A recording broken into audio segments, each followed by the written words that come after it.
Hi! Welcome to the executive twin of Villa Caceres Hotel. Let's go!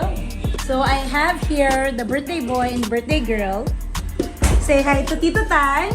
Tito Tan! And say hi to my mom, who is 57 years old. Ito po yung mga pamangkin ko. Hi Ara! And hi Prince Sander. And the one taking the video right now is my sister. So this is the executive room. You also have here the cabinet wherein you can actually put a lot of stuff. Here is your vanity area. We also have here the standard television, coffee table. We also have here the standard cabinet wherein you have your complimentary coffees and water. On top of that, we also have here the toilet.